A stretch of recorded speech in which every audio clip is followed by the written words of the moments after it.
the name of Allah, the All-Merciful, the All-Compassionate. Fatima Zahra, the daughter of the Prophet, peace be upon them, is to have thus related an event. My father, the Prophet of Allah, came to my house one day and said to me, "Peace be upon you, Fatima."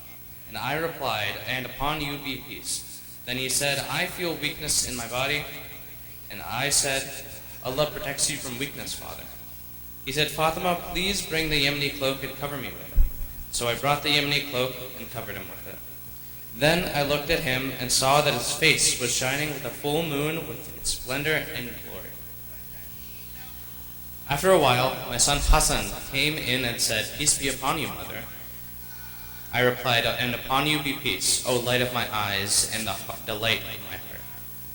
He then said, "Mother, I smell its fragrance so sweet and so pure as that of my grandfather, the Prophet of Allah subhanahu wa ta'ala." I replied, "Yes, your grandfather is lying underneath the cloak." Hassan went near the cloak and said, "Peace be upon you, my grandfather, the Prophet of Allah. May I enter the cloak with you?" He replied, "And upon you be peace, my son and master of my fountain. You are given the permission to enter." So Hassan entered the cloak with him.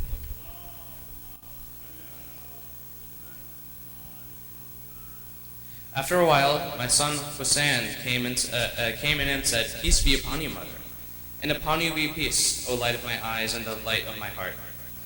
He then said, "Mother, I smell a fragrance so sweet, like that of my grandfather, the Prophet of Allah. Yes, your grandfather and your brother are lying underneath the cloak." Hussein stepped towards the cloak and said, "Peace be upon you, my grandfather, the chosen of Allah. May I enter the cloak with you?" "And upon you be peace, my son, and the interceder of my followers. You are given permission to enter." So Hussein entered the cloak with them.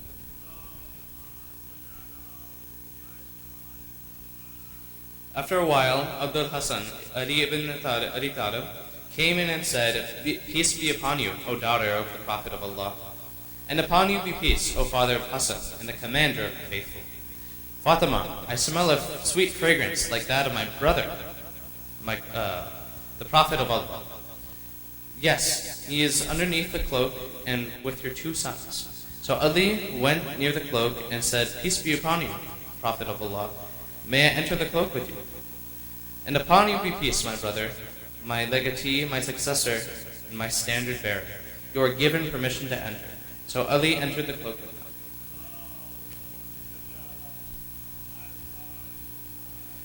Then I stepped forward and said, "Peace be upon you, my father, O Prophet of Allah. May I enter the cloak with you?"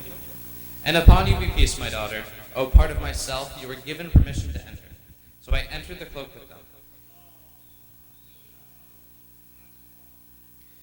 Getting together underneath the cloak, my father, the Prophet of Allah, held the two ends of the cloak and raised his right hand towards the heaven and prayed, "O Allah, these are the people of my household, the Ahlul Bayt. They are my confidants and my supporters. Their flesh is my flesh and their blood is my blood. Whoever hurts them, hurts me too. Whoever displeases them, displeased me too. I am at war with those at war with them. I am at peace with those at peace with them. I am the enemy of their enemies, and I am the friend of their friends. They are from me, and I am from them. O Allah, bestow your blessings, benevolence, forgiveness, and your pleasure upon me and upon them. And keep away impurity from them, and keep them thoroughly pure." Then the Lord Almighty Allah said, "O my angels, O residents of the heavens, verily I have not created the sky, the stretched earth, the illuminated moon, the bright sun, the rotating planets, the flowing seas, and the sailing ships, but for the love of these five lying underneath the cloak." Jibreel, the trusted angel, asked, "Who are these under the cloak?" The Almighty answered, "They are the household of the Prophet and the assets of the Prophet. They are Fatima, her father, her husband, and her two sons."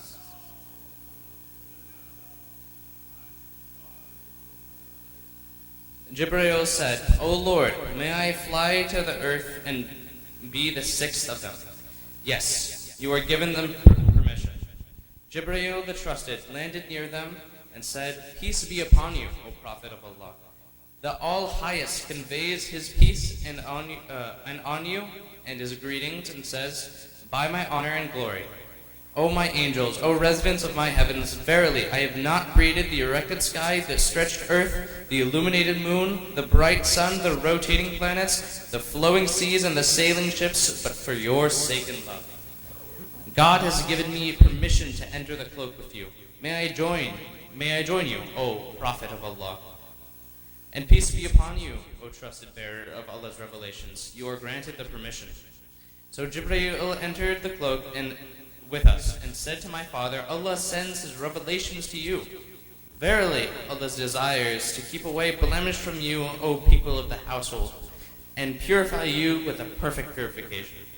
Then Ali said to my father, O Prophet of Allah, tell me, what significance has Allah given for getting together under this cloak?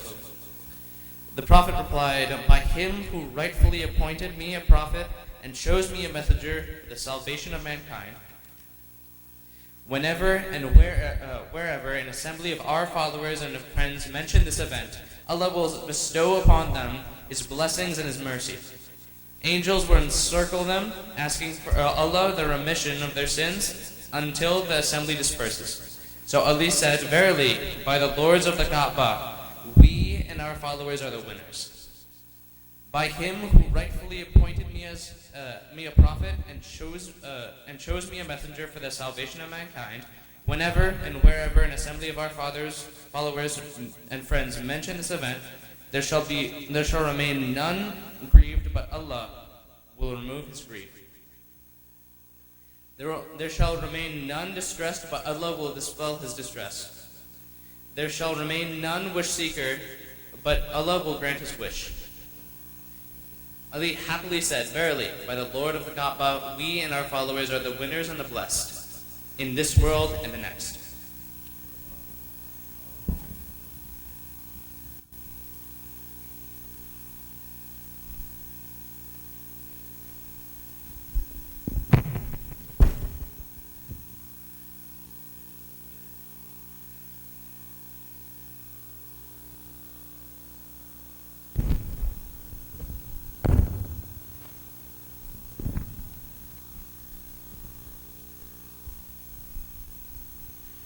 Thank you, Brother Ayan, for that wonderful rendition of Hadith Qissas. Salawat for Muhammad wa ali Muhammad. Allahumma salli ala Muhammad wa ali Muhammad. Before we start, I have a couple of quick announcements. Kindly request all of you to please put your cell phones on silent so we don't disturb the majlis while it's going on. Kindly, if you would like to read any Hadith Qissas or read any Nohas after the majlis, you can see me and we'll put you on the schedule, inshallah. If any of the young ones would like to read any surahs, you can see me as well and we'll schedule you for that as well. We're looking, inshallah, for sponsors for the tabarruk, for the 10 nights. If anyone would like to make a contribution towards any of the tabarruk, you can see myself, Sister Masuma Shirazi, Sister Taysin Sagar. I'm happy to give you the details for the tabarruk, inshallah. Kindly want to request all of you to kindly move forward as much as you can, as we're expecting more people to come later on, and we have proper majlis etiquette. So please kindly move forward so we can have proper majlis decorum at this time. And lastly, the front parking lot is only for the handicap tag, so kindly abide by that, and only those with the handicaps should be parking in the front parking lot. The rest of us in the back, and then as the crowd gets more and more, we'll be opening up the grass parking lot as well.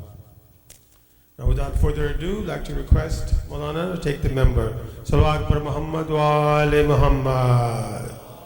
Umma salli ala Muhammad wa ali Muhammad.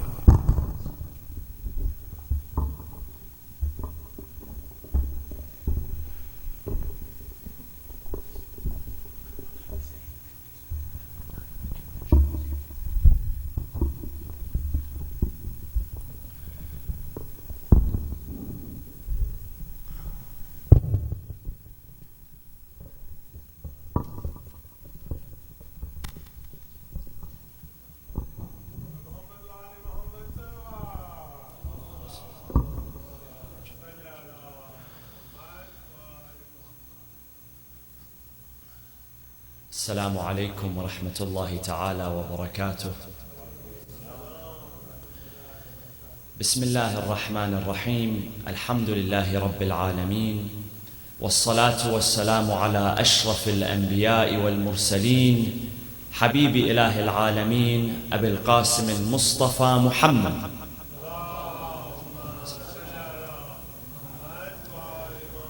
وعلى أهل بيته الطيبين الطاهرين المعصومين المنتجبين الذين أذهب الله عنهم الرجس وطهرهم تطهيرا.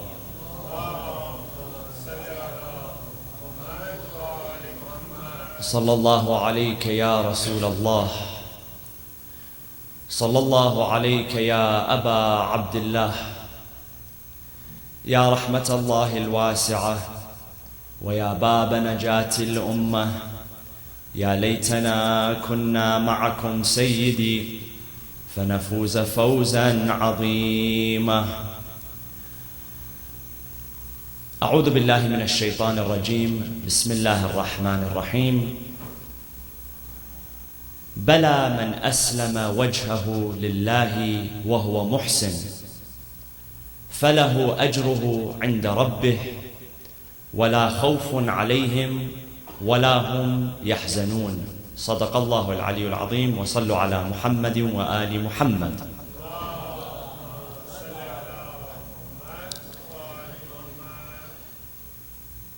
Al-Allama al-Majlisi records in the 44th volume of Bihar al-Anwar a conversation that took place between Sayyid al-Shuhada Abi Abdullah al-Hussein and his brother Muhammad ibn al-Hanafiyyah.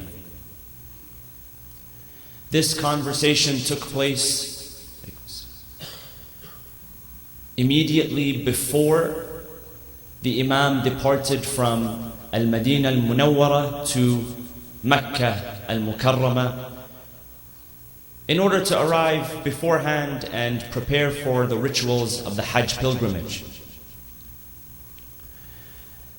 And Muhammad ibn al-Hanafiyyah says to his brother, the Imam, he says to him, there is no one who is more beloved to me than you. You are my father's son. You are my flesh. You are my blood. But you have also been favored above everyone in that you have been designated as the chief of the youth of paradise, you and your brother, Sayyidi Shababi Ahlul Jannah. And there is no position which is higher than that. He says, I know of the ultimatum that Yazid ibn Muawiyah has sent to you. He says, but perhaps there is a way to avoid this bloodshed. Perhaps you will consider traveling to Yemen, where there are many Muslims who love the Prophet and who are followers of our father, Amir al-Mu'mineen. Surely you will find supporters there. The Imam responds to him and says that even if this was the case, that as long as this man seeks my allegiance, I will see no peace. There will be no resting for me. It doesn't matter what ends of the earth I travel to. And this is a common question that many people ask around these days, is that for such a grim reality, for such a tragedy, a catastrophe to take place, and Sayyid al-Shuhada knew that he was moving towards certain death, why didn't he avoid it? If not for himself, at least for his family members and his companions. Why move towards certain death when you know there is an alternative? And the reality is that based on what the Imam said to himself, knew within himself, that there were no alternatives. Where was he to travel to? Would he move north to Ash-Sham, to the hornet's nest? Would he go back to Arabia, or would he go back? Where would he go to where he was afforded security and sanctuary? And the reality is, there was no place. Because even when the Imam moved to Makkah al-Mukarramah, which under that time was under the rule of Abdullah ibn Zubayr, the orders came from Ash-Sham to take allegiance from Hussein ibn Ali or take his life even if he is clinging to the walls of the Kaaba. This is what they had determined. This is what they had planned from day one. And it is in this conversation that the Imam says to his brother Muhammad ibn al-Hanafiyyah, this is where he made his proclamation, which we quote every year from the minbar. إني لم أخرج أشرا ولا بطرا ولا ظالما ولا مفسدا. I have not emerged. Sayyid al-Shuhada made his intentions crystal clear so that there would be no doubt. And indeed there was no doubt. Abdullah ibn Abbas, the trusted cousin and confidant of the Prophet, Amir al-Mu'mineen, he says, ما كنا نشك في قتل الحسين ibn Ali بالطف. There was no doubt that Hussein ibn Ali would eventually be murdered where he arrived, and that was At-Taf, Karbala. There was no way out. There was no way to go back or to go in the city. He says that I did not emerge in vain, nor as an oppressor, nor as an innovator. إنما خرجت لطلب الإصلاح في أمة جدي. Verily, I have emerged in order to seek reform and reformation in the nation of my grandfather. أريد أن آمر بالمعروف وأنهى عن المنكر. My purpose is to enjoin that which is good and forbid that which is evil. The Imam was not going to force his way into allegiance. He was not going to force his way into people's hearts. Al-Farazdaq, the poet who worked in the court of the Banu Umayyah, however, he was known for his words of love and support of the Ahlul Bayt alayhimus salam, most prominently his words describing Al-Imam Zainul Abidin salawatullah wa salamu alayhi. When Abdul Malik ibn Marwan one day came to the Hajj, he saw Al-Imam Zainul Abidin there in Al-Masjid Al-Haram performing the tawaf around the Kaaba. He saw that people had gathered around him, and he turned to his people. He said, who is this man? Knowing full well who he was. Who is this man whom people have gathered around? Does anybody know him? Al-Farazdaq, at that moment, he took the opportunity to describe and explain who this man was, but in poetry. He said, هذا الذي تعرف البطحاء وطأته والبيت يعرفه والحل والحرم. This is the one who the city of Mecca knows when he steps onto its land. And the house knows him, and the sanctuary knows him, and outside of the sanctuary knows him. You do not recognize him, the land recognizes him before you do. When Al-Farazdaq meets Sayyid al-Shuhada on that journey to Karbala, Sayyid al-Shuhada asks him, he says, what is the state of the people of Kufa who have sent me tens of thousands of letters inviting me, telling me that they would give me security and sanctuary and pledge their allegiance to me? Al-Farazdaq said, قُلُوبُهُمْ مَعَكَ وَسُيُوفُهُمْ عَلَيْكَ. Their hearts are with you, but their swords are against you. The Imam was not going to force himself into people's allegiance. What kind of authority is it when you have to force your authority upon people?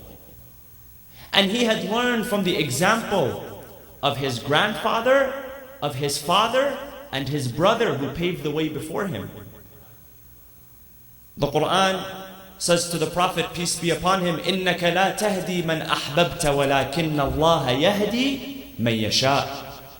It is not you, Ya Rasulullah, even though you are the greatest of creation. You have been endowed with abilities that no human being, no prophet before you has had. But you do not guide those whom you love. It is only Allah that guides. It's God's decision. إِنَّكَ لَا تَهْدِي مَنْ أَحْبَبْتَ وَلَكِنَّ اللَّهَ يَهْدِي مَنْ يَشَاءُ. And God tells him, if people were to turn away, don't feel sorry for them. Do not long for them. فَلَا تَذْهَبْ نَفْسُكَ عَلَيْهِمْ حَسَرَاتٍ. The Prophet was such a compassionate individual that when people would turn away, it would truly bother him. Why would it bother him? Not because of rejection. Today we get bothered if we're rejected. If somebody rejects us, we get bothered. But he was bothered because he knew what the end of the road would look like for them if they continued to reject the message. The Prophet never forced himself upon anyone. Amir al-Mu'mineen, likewise. After the martyrdom of the Prophet, peace be upon him, when most of the people turned their backs to the Ahlul Bayt, except a handful who stayed by Amir al-Mu'mineen and the Ahlul Bayt, Abu Sufyan came to Amir al-Mu'mineen. He said, Ya Ali, don't worry about these people who have turned their backs. Give me your hand. Let me pledge allegiance to you. I have my own forces in Mecca who are under my control, and you just say the word, and I will flood this city with my loyalists from Mecca, and we will take over. And of course, Amir al-Mu'mineen, not only did he have wisdom and foresight, and he knew the intentions of Abu Sufyan, but he also had directives from the Prophet, peace be upon him. He said, no, I will not do this. Because the Prophet, peace be upon him, said to me, Ya Ali, you are like the Kaaba. You do not go to people. People shall come to you. You are like the Kaaba. The Kaaba, if you have istita'a, the Kaaba does not travel to you. You travel to it. You are like the Kaaba, O Ali. You should not go to people. Have the people come to you. And it was the same in the case of Imam al-Hasan al-Mujtaba alayhi salam, who had even less supporters.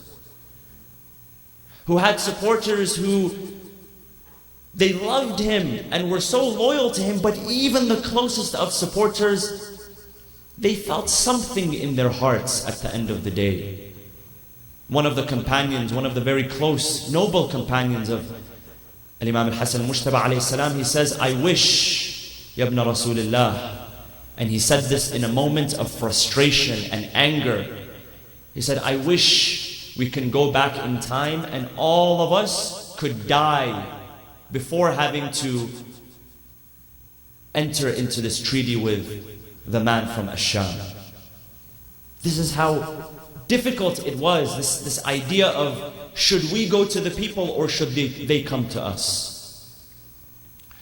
And in the philosophy of Imam Hussein alayhi salam, he said, no, never.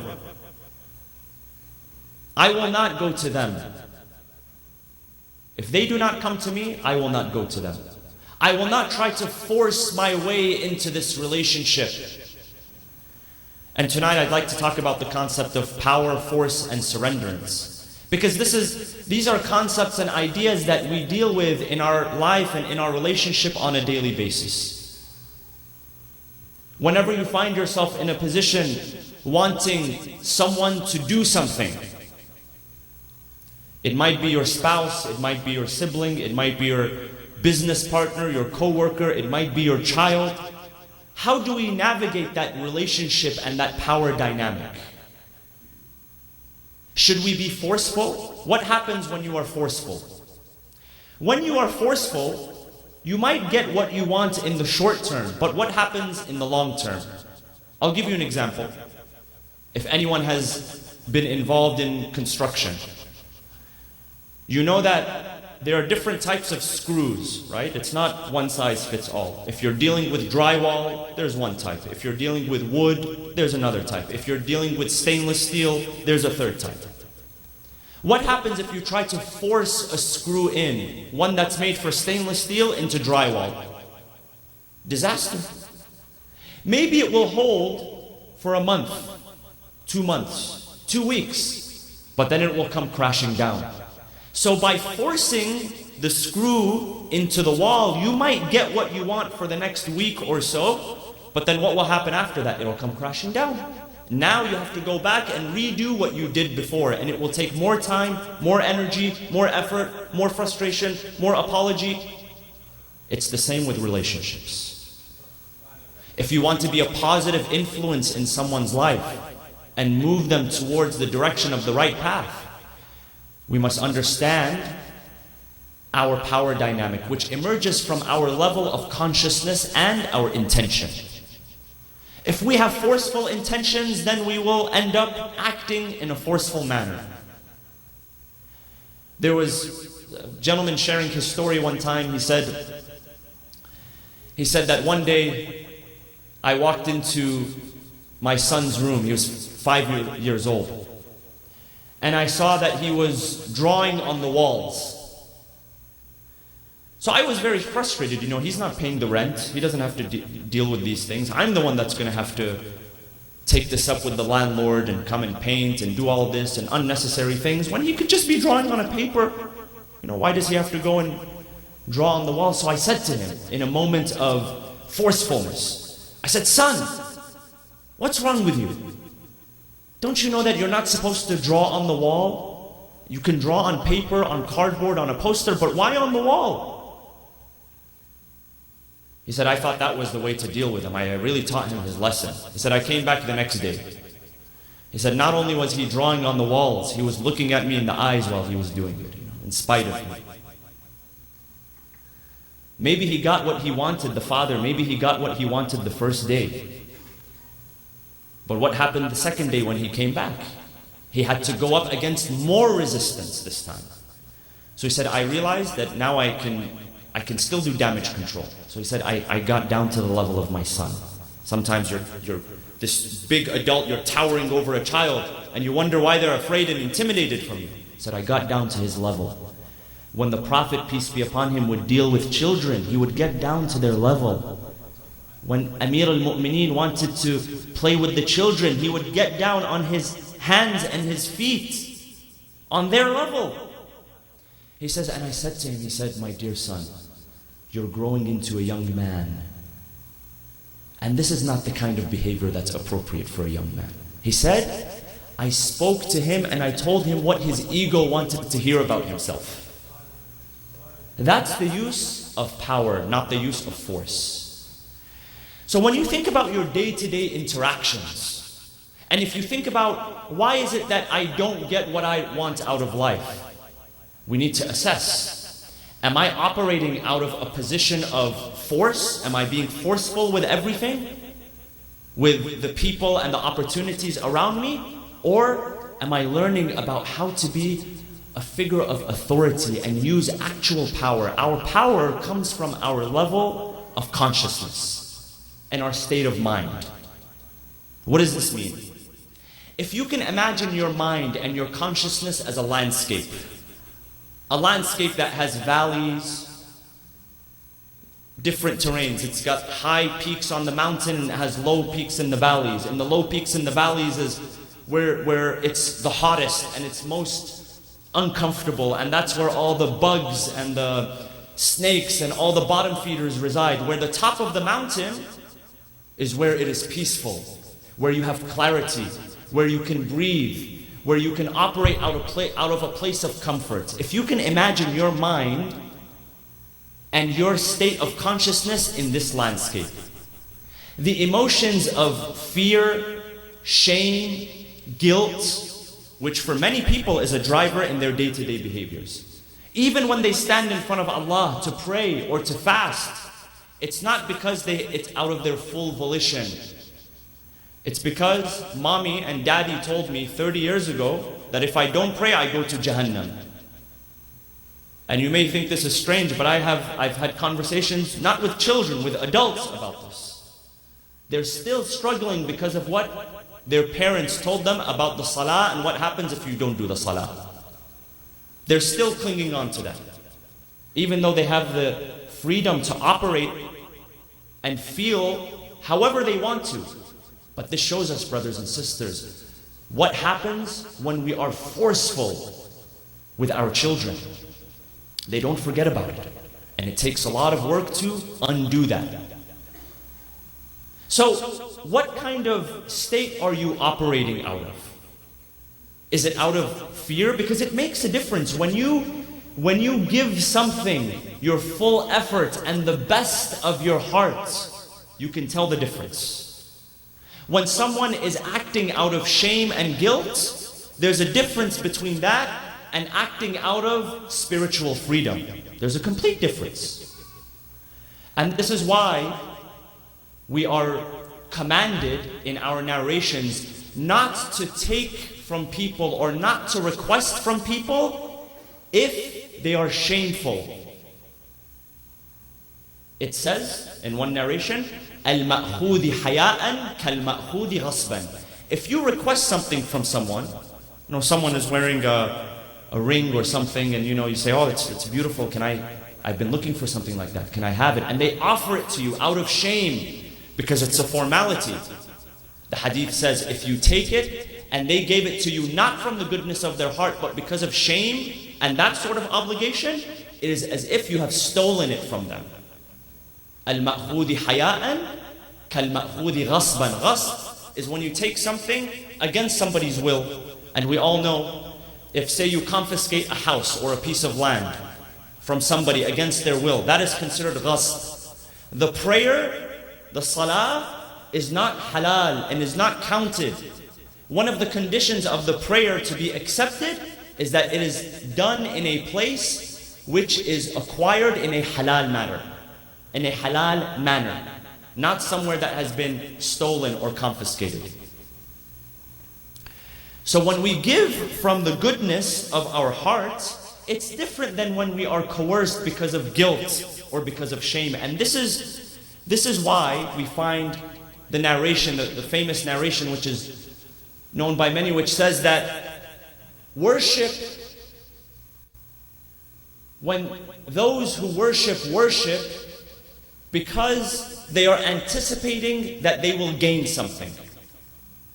I worship Allah, I do good deeds, I perform the Hajj, I perform the ziyarah, charity, kindness to people, and my intention is nothing but the reward of God. I want the reward. That's fine. It will be accepted. But the Imam says that this is the worship of traders and merchants. A merchant is always thinking, if I give this much, how much am I going to get in return? This sort of reciprocative mindset that whatever I give, I must get something in return, which we spoke about yesterday in terms of love being transactional or transformational. Do you give it because you're expecting it back, or do you give it because it's making you a better person, regardless of what you're getting back? And then the hadith says that there are those who worship solely out of fear of punishments. There is no other motive that drives them. That is the worship of whom? Slaves. The slave is afraid that if he disobeys his master is going to whip and punish him. He says, but then there are those who worship Allah subhanahu wa ta'ala because He is the most worthy of worship. Because they have given it thought and they have found nothing in this dunya that deserves the love and attachment and attention that is due to Allah subhanahu wa ta'ala. And when we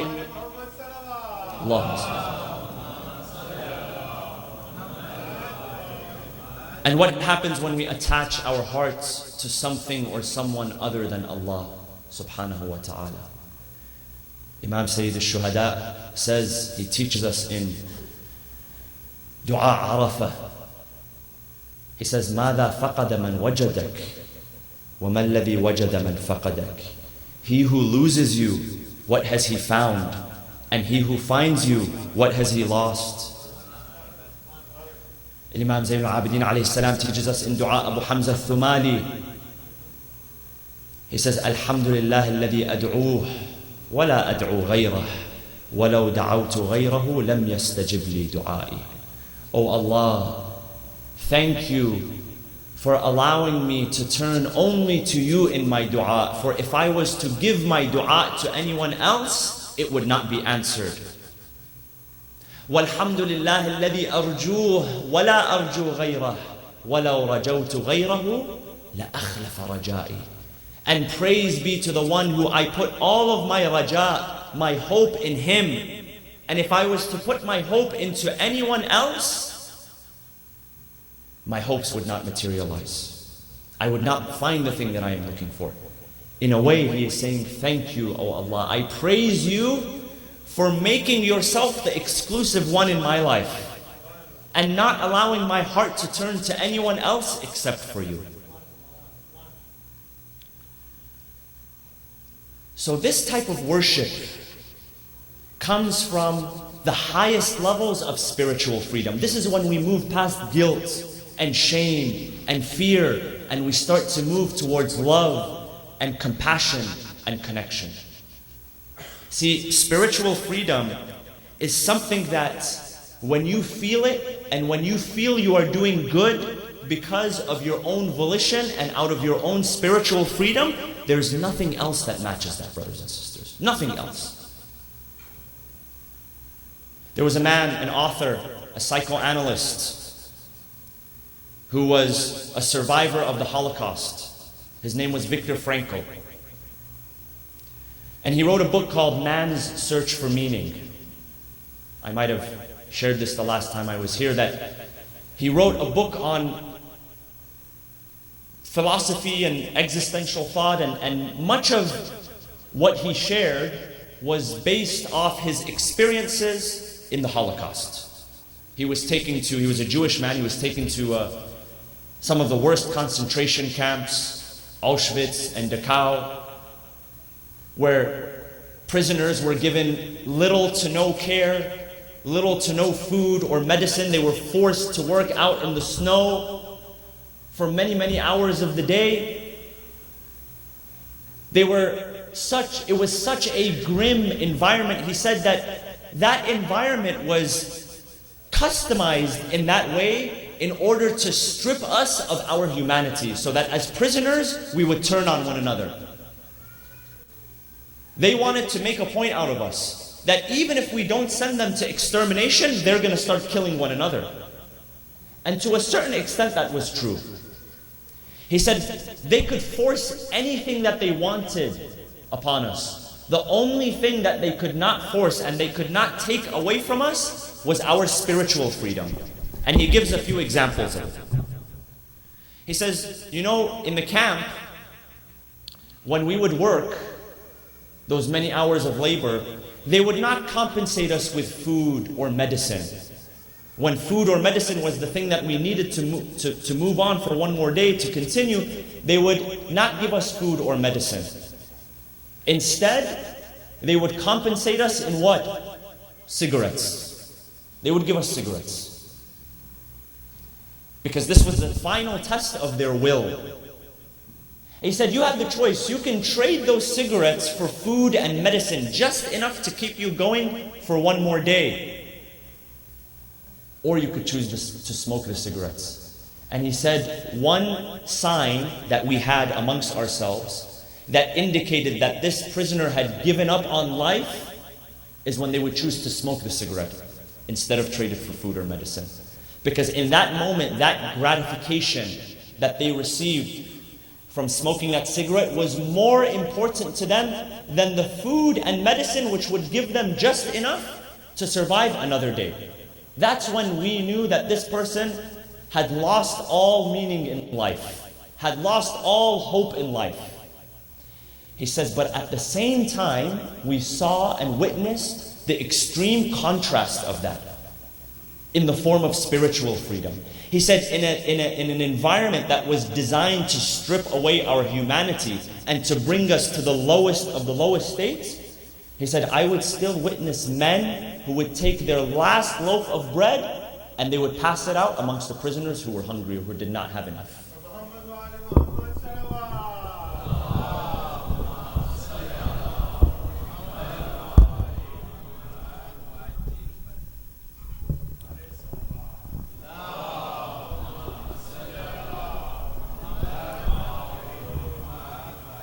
So our state of being, our state of mind, and our state of consciousness affects the quality of our actions. If you are constantly working out of shame, guilt, fear, then you will find yourself more likely to try to force yourself into a situation. Whereas if you've gained spiritual freedom, then you don't have to force anything. You accept the world as it is. When you begin to accept the world as it is, and we mentioned this yesterday, Amir al-Mu'mineen in his dua, he says, "Oh Allah," he says, "Oh Allah, I love you just as you are. And it suffices me in honor and nobility that you are my Lord." This is when you reach a level of consciousness or an altered state of mind that you don't need to force anything anymore. And you realize it's all part of the plan of Allah subhanahu wa ta'ala. Sallu ala Muhammad wa ali Muhammad.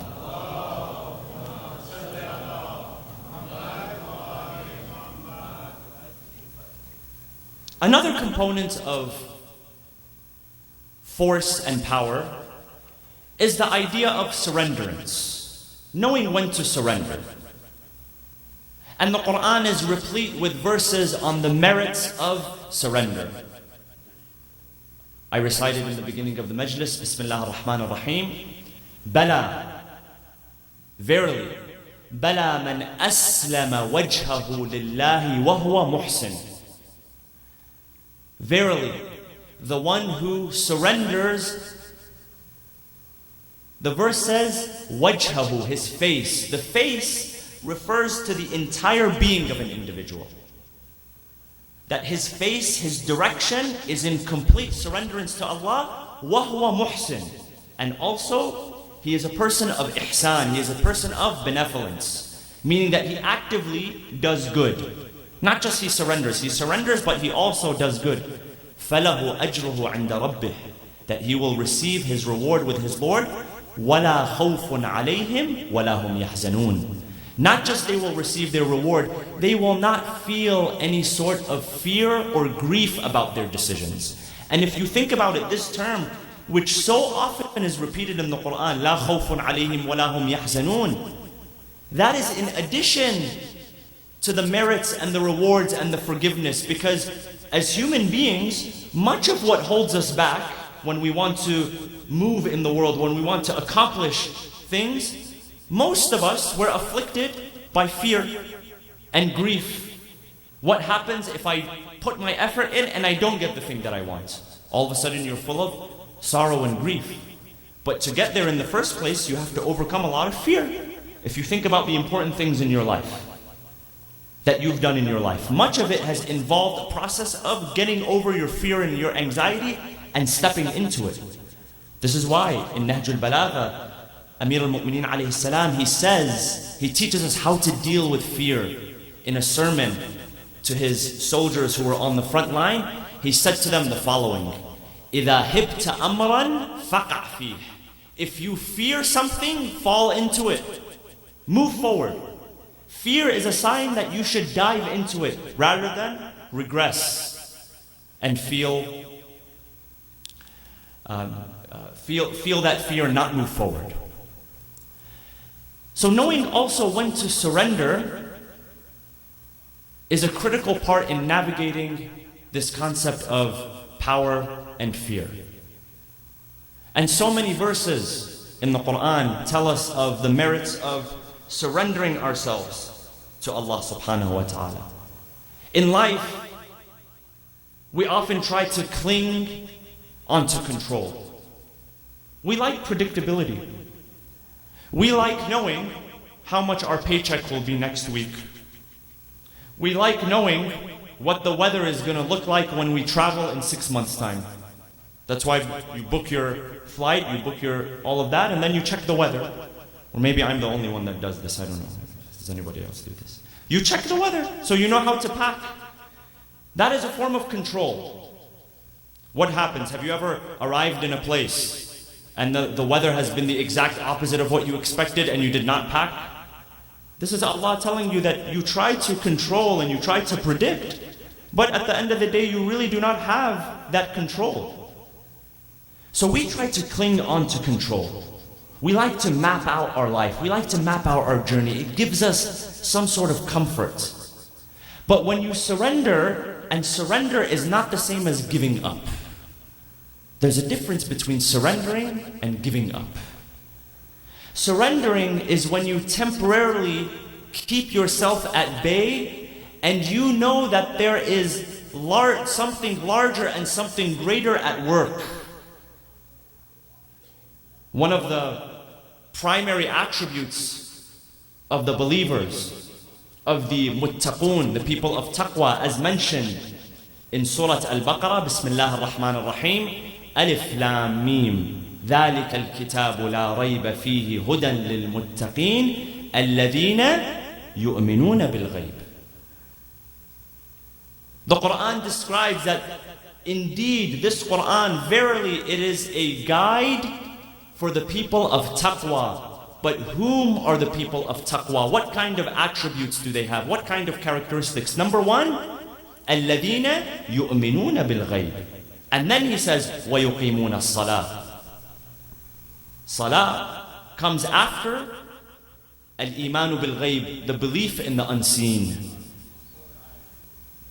Because what is the use of the prayer, the physical movements of the prayer, when you don't believe in the unseen, when you don't believe that this is actually affecting you in any way, shape or form?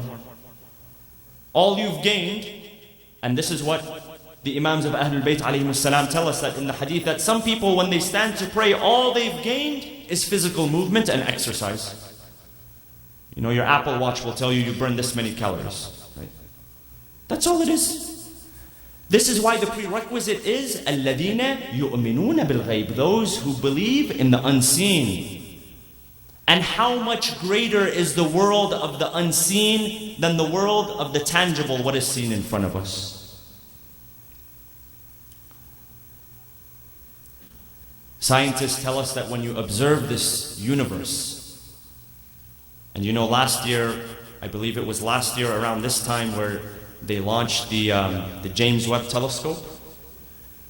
Did you see the images that it revealed of the edge of what we think is the edge of the universe?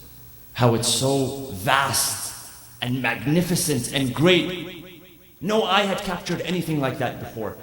All of these galaxies, these solar systems, the billions and trillions of stars, all of the mass, all of the matter, which we can see with our eyes, scientists tell us represents only 3% of the known universe. 3%. Well, what's the rest of the 97%? They say dark energy and dark matter. Matter and energy which exists in the universe, but we can't really figure it out completely, where it comes from, how it functions. So we call it dark energy and dark matter. Dark energy is what is responsible for the expansion of our solar system. You know, our solar system is expanding. And as it expands, it accelerates as well, meaning that it goes faster and faster. And this is actually a phenomenon which is mentioned in the Quran in brief in Surah Al-Dhariyat. وَالسَّمَاءَ بَنَيْنَاهَا بِأَيْدٍ وَإِنَّا لَمُوسِعُونَ. Allah says we have created the heavens, we have constructed. They didn't just come about by themselves, we have constructed them. وَإِنَّا لَمُوسِعُونَ. And we are ever expanding them.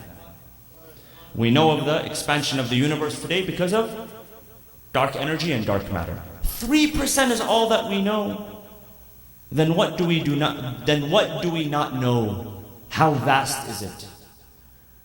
As one author was saying, that when you look at a picture, if you were to print a picture, that one image is made up of thousands or millions of little pixels. And if you just look at the pixel on its own, it doesn't make sense. And most of the time when we're trying to analyze our life and why things are happening the way they are, why they're not happening the way they are, we're looking at 1 or 2 pixels. And Allah subhanahu wa ta'ala has the entire portrait. He has the masterpiece. But you can only see 1 pixel of it. And as much as you think you know, the Quran says, وَفَوْقَ كُلِّ ذِي عِلْمٍ عَلِيمٍ. Above the most knowledgeable person is one that is more knowledgeable than him. وَمَا أُوتِيتُم مِّنَ الْعِلْمِ إِلَّا قَلِيلًا. And you have not been given of knowledge except very little. So surrender is not the same as giving up. And as you progress in life and the more you experience spiritual freedom, you start to realize that you don't have to have a complete grasp on everything. And the more you try to force it, the more it will try to evade you. This is the nature of this dunya. It was narrated that during the final moments of the life of Sayyid al-Shuhada Abi Abdullah al-Hussein, that when he was saying his final farewell, his final departure to his family, as he mounted on his horse, he heard a faint voice behind him. It was the voice of one of his daughters, one of his little daughters that was there on that day. And she said to him, "My father, have you given up on life? It seems that you have given up on life. Astaslamta lil maut? Have you given up on life?" She could not understand what her father could understand. So he gave her an answer that would satisfy her, but he said, "No, by Allah, I have never given up. Never will you see your father give up." Surrenderance is not the same as giving up.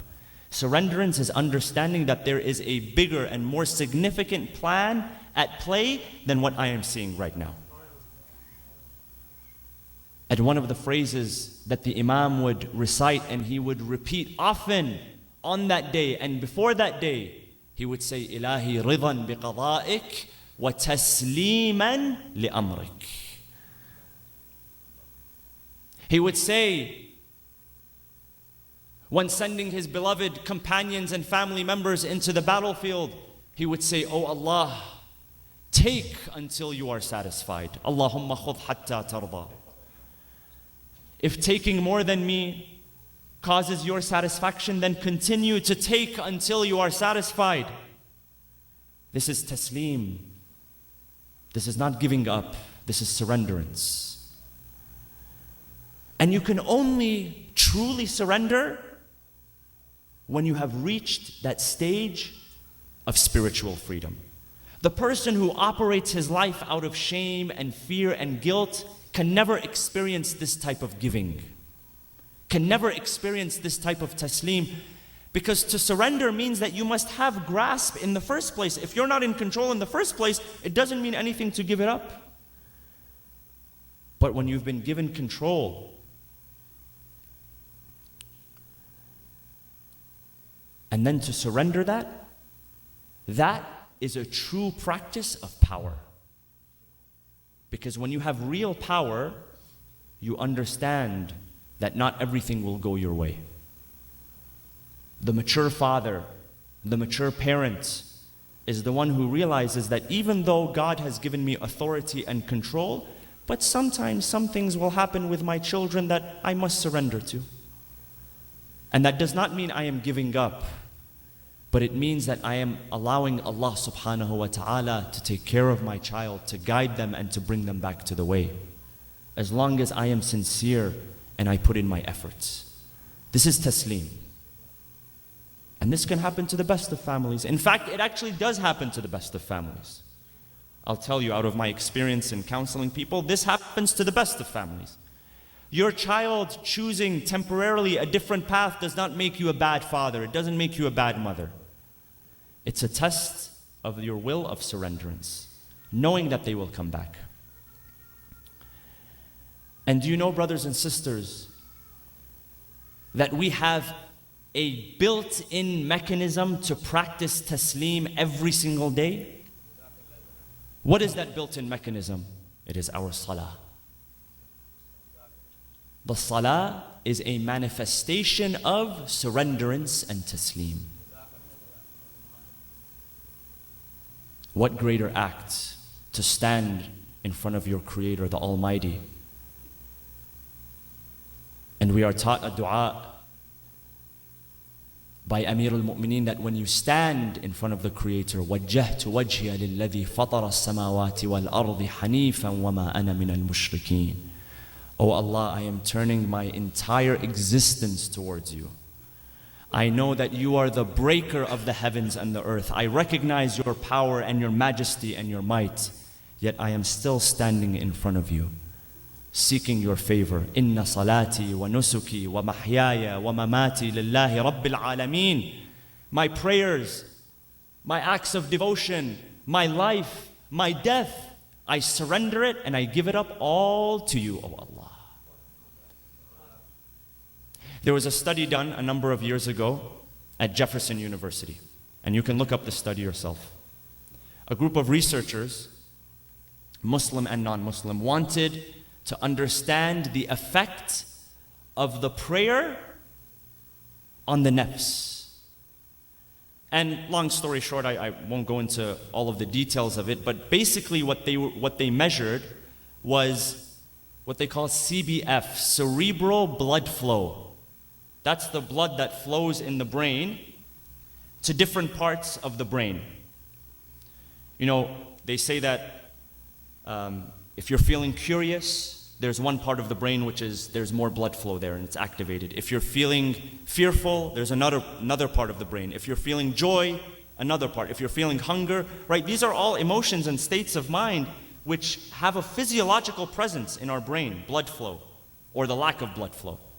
And do you know what they found in the prayer? They measured the prayer, the salah, and they mentioned dhikr, just general dhikr, which is the remembrance of Allah outside of the 5 daily prayers. They found in a number of subjects that when they were deeply engaged in their prayer, that there was less blood flow to the parts of the brain that are responsible for language and reasoning and rationale, and there was higher blood flow to the parts of the brain which were responsible for surrenderance and submission.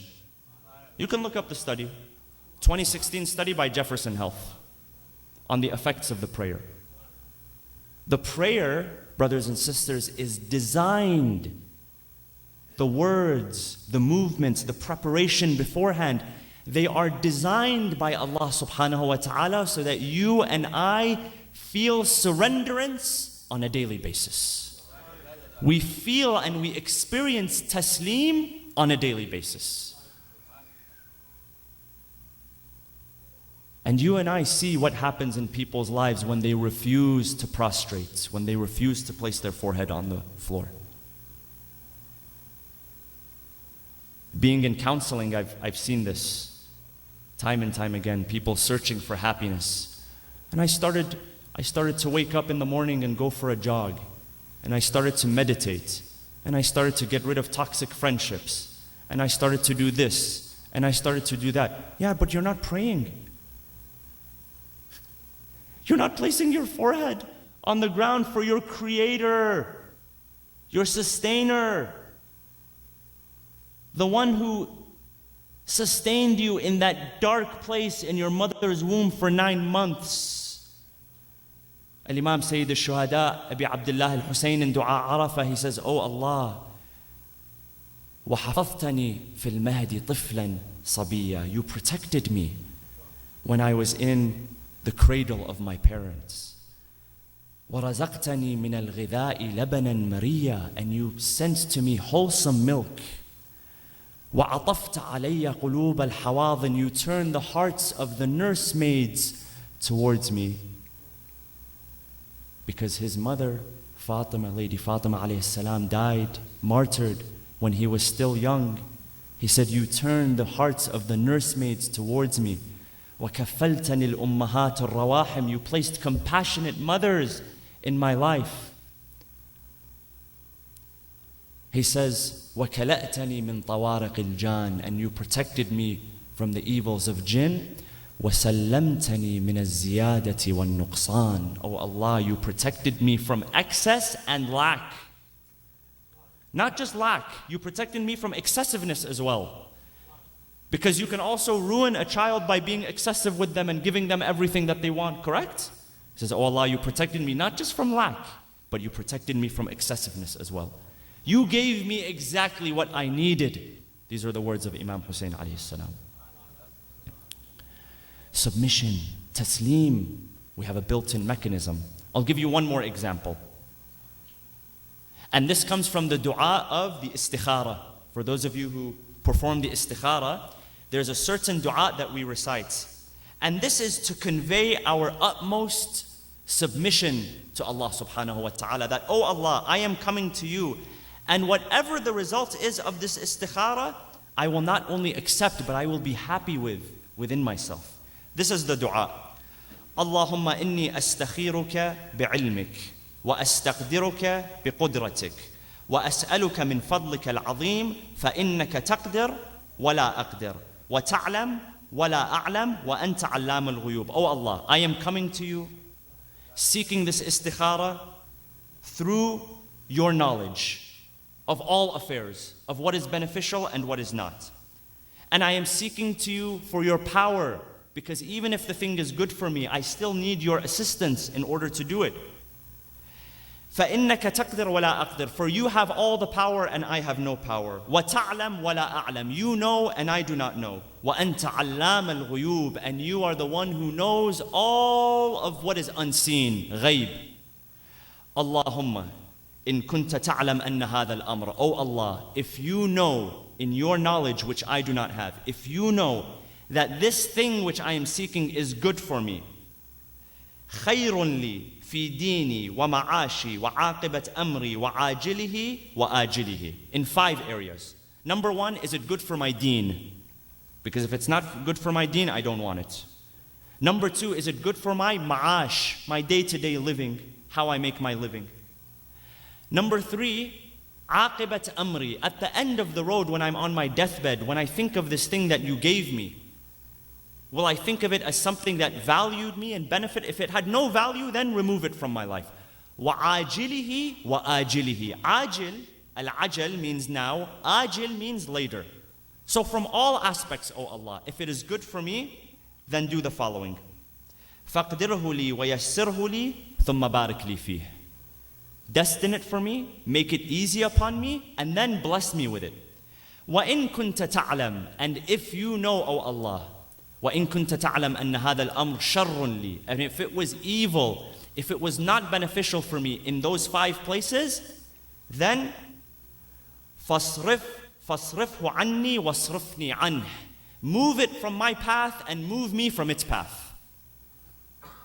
Don't point me in its direction and don't point it in my direction. وَاقْدِرْ لِيَ الْخَيْرَ حَيْثُ كَانَ ثُمَّ رَضِّنِي بِهِ. But then turn me towards that which is best and make me happy with the alternative that you give me.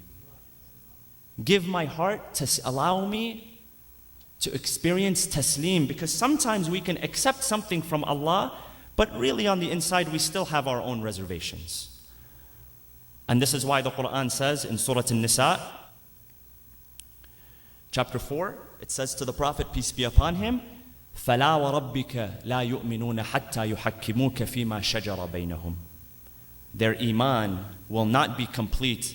Remember yesterday we said how love is a part of iman. Their iman will not be complete until they come to you to resolve their affairs. ثُمَّ لَا يَجِدُوا فِي أَنفُسِهِمْ حَرَجًا مِمَّا قَضَيْتَ وَيُسَلِّمُوا تَسْلِيمًا. And then when you tell them what to do or what not to do, Ya Rasulullah, a sign of the completion of their iman is that they will find no reservations within themselves. وَيُسَلِّمُوا تَسْلِيمًا. And they will have complete submission. Not that they take and they accept, but really, they're not really feeling it. So we ask Allah, when we come to surrender to Him, that, oh Allah, do not only place the good things in front of me, but if I need a change of heart, then change my heart. Because you are the only one that comes between me and my heart. He says in the Quran, وَاعْلَمُوا أَنَّ اللَّهَ يَحُولُ بَيْنَ الْمَرْءِ وَقَلْبِهِ. Know that Allah comes between a man and his heart. وَنَحْنُ أَقْرَبُ إِلَيْهِ مِنْ حَبْلِ الْوَرِيدِ. And we are closer to Him than His own jugular vein. This is taslim, brothers and sisters. This is surrenderance. This is the message that Imam Hussein alayhi salam lived for, to teach us how to practice surrenderance on a daily basis. And what kind of value does surrenderance have in our life? You're not a weak person if you surrender. In fact, you can only surrender if you have real strength within you. Because you're willing to let go of the thing that you can force your way into, but you choose not to force your way into. That's a test of true power and true personal growth. Do not think that taslim is weakness. Taslim is strength. And you have the ability to practice that on a daily basis through your dua, through your salah, and through your daily interactions. Now, brothers and sisters, I want to turn your hearts towards Al-Madinah Al-Munawwarah,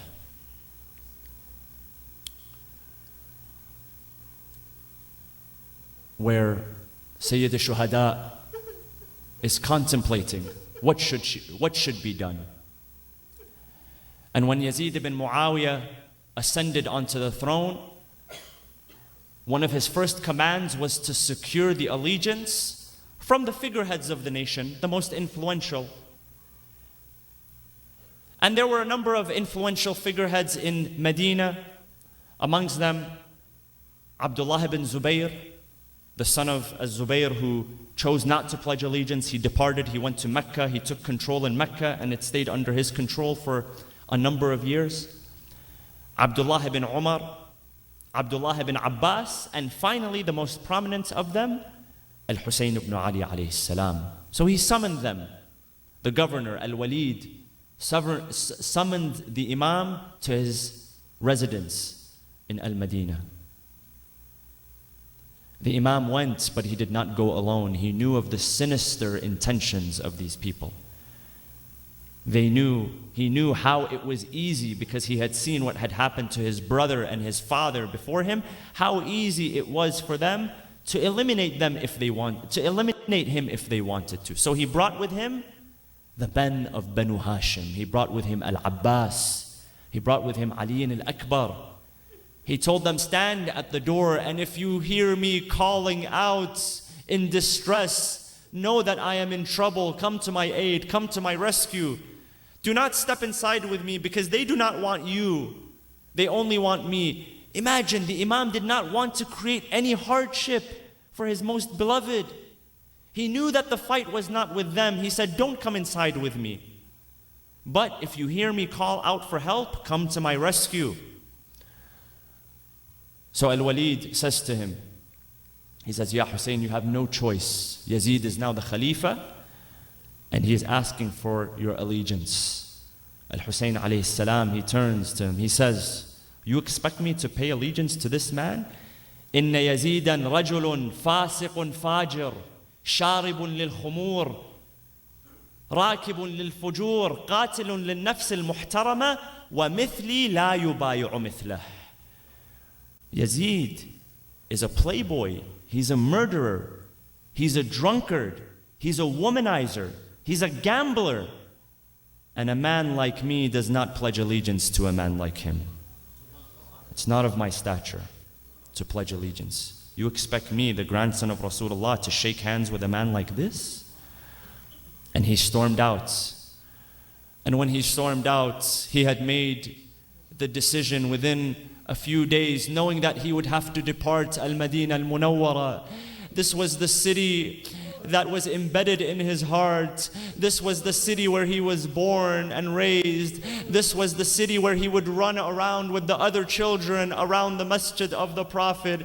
This was the city where the Prophet took him by his neck, planted a kiss on his neck and said, Husaynun minni wa ana min Husayn.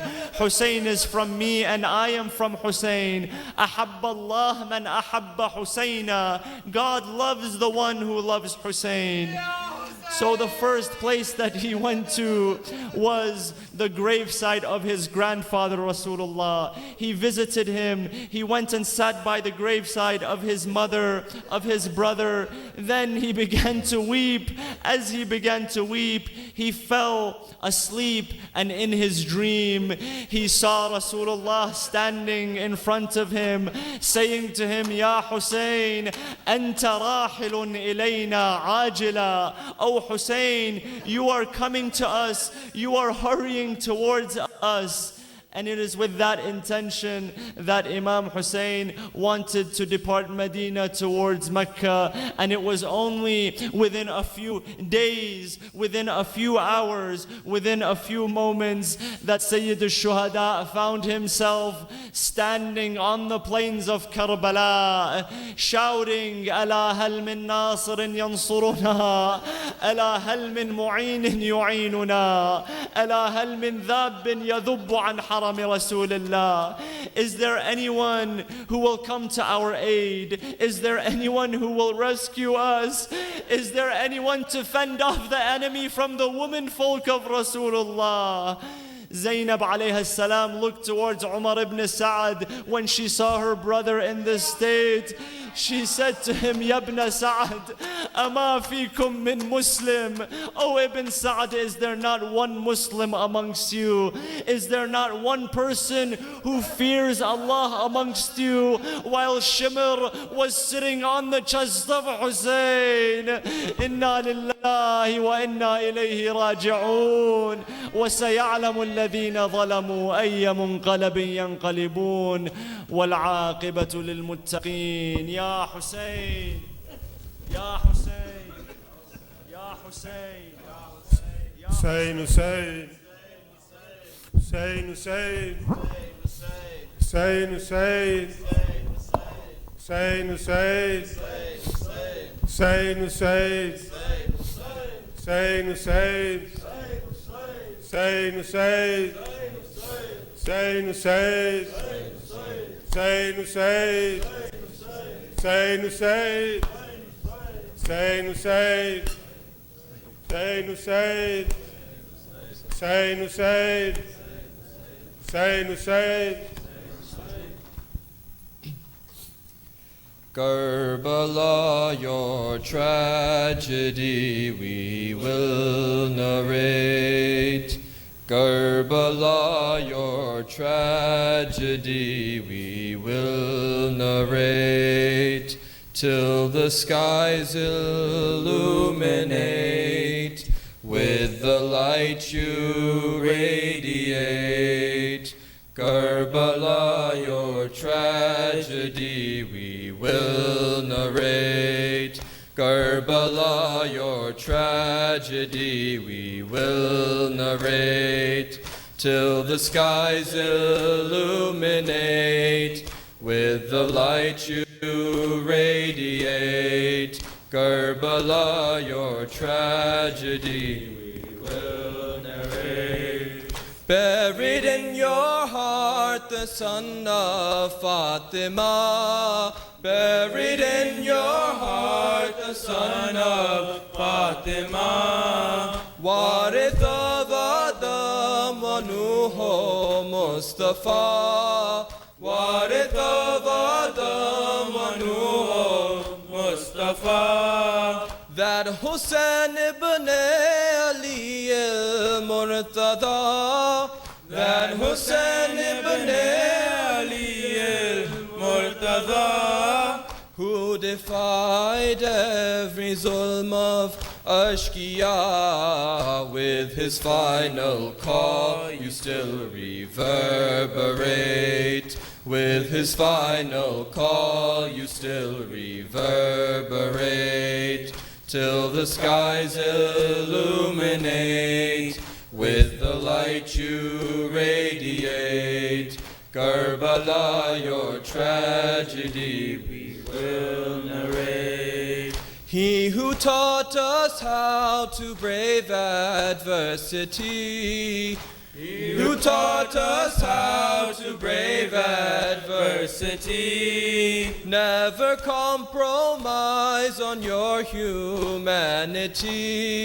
Never compromise on your humanity. He who fought malice with generosity. He who fought malice with generosity, and became the standard of integrity. Only if his model we could emulate. Only if his model we could emulate. till the skies illuminate. With the light you radiate. Karbala, your tragedy we will narrate. Karbala, your message is pristine and pure. Karbala, your message is pristine and pure. Never be unjust nor injustice endure. Never be unjust nor injustice endure. Wealth and power never should inspire awe. Wealth and power never should inspire awe. Everything you heard and everything you saw, till our final breaths we shall commemorate. Till our final breaths we shall commemorate. Till the skies illuminate with the light you radiate. Karbala, your tragedy we will narrate. Karbala, you would be lost in history. Karbala, you would be lost in history. And Ali Akbar wa Abbas Jari. And Ali Akbar wa Abbas Jari. Were it not for your Sayyid bint Ali, were it not for your Sayyid bint Ali, in the court of arrogance and tyranny, now forever will your sermon resonate. Now forever will your sermon resonate. Till the skies illuminate with the light you radiate. Karbala, your tragedy we will narrate. Every Ashura we Shia must renew. Every Ashura we Shia must renew. Karbala's anthems in our character too. Karbala's anthems in our character too. Our mourning should inspire what we do. Our mourning should inspire what we do. Only then can we deliver what is due. Mola, help our speech and actions integrate. Mola, help our speech and actions integrate. Till the skies illuminate with the light you radiate. Karbala, your tragedy we will narrate. Karbala, your tragedy we will narrate. Ya Hussein, Ya Hussein, Hussein. Hussein, Hussein. Hussein, Hussein. Hussein, Hussein. Hussein, Hussein.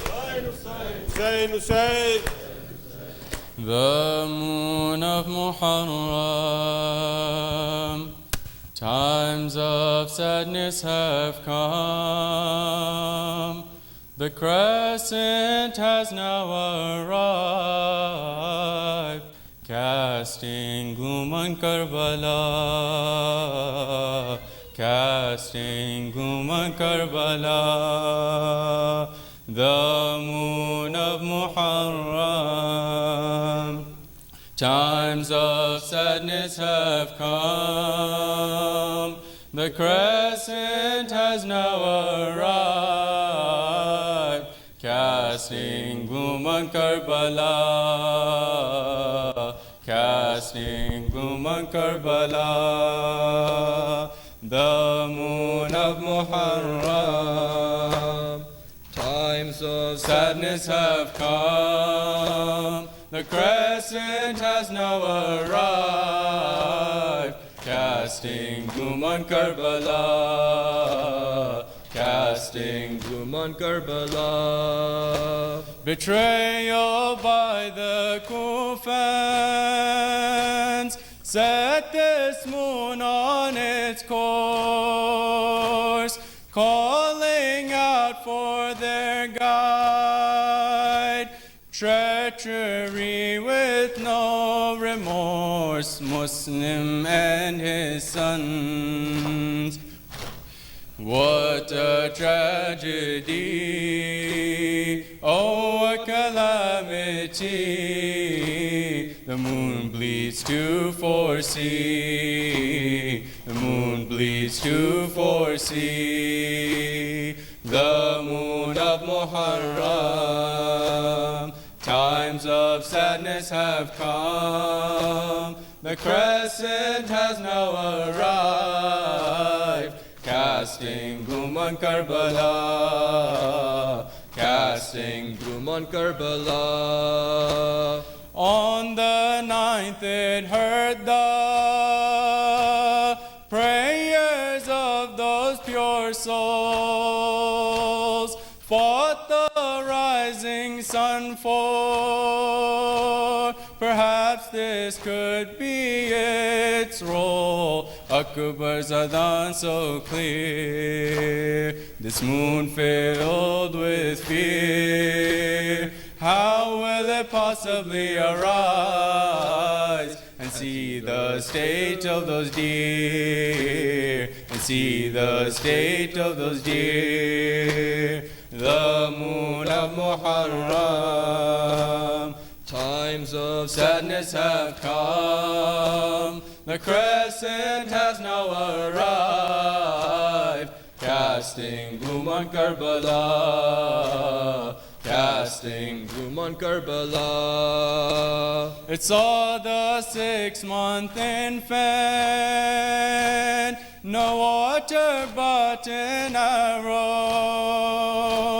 That night it shone its light on Rabah filled with such sorrow. See my asghar I crave, I hear nothing but his cries. Oh son, please do not arise, and with this mother sympathize, with this mother sympathize. The moon of Muharram, times of sadness have come. The crescent has now arrived, casting gloom on Karbala, casting gloom on Karbala. Witnessed it the trampling on Sham-e-Ghariba. Saw that night the terror, bodies scattered afar, tents looted and on fire, earrings snatched from Ruqayya. This moon also in such pains, his household bound in chains, his household bound in chains. The moon of Muharram, times of sadness have come. The crescent has now arrived, casting gloom on Karbala, casting gloom on Karbala. Hussein, Hussein, Hussein, Hussein, Hussein, Hussein, Hussein, Hussein, Hussein, Hussein. Allahumma salli ala Muhammad wa ala Muhammad. Inshallah, we'll have salat in about 7 or 8 minutes. So if you need to do wuzu, please go ahead.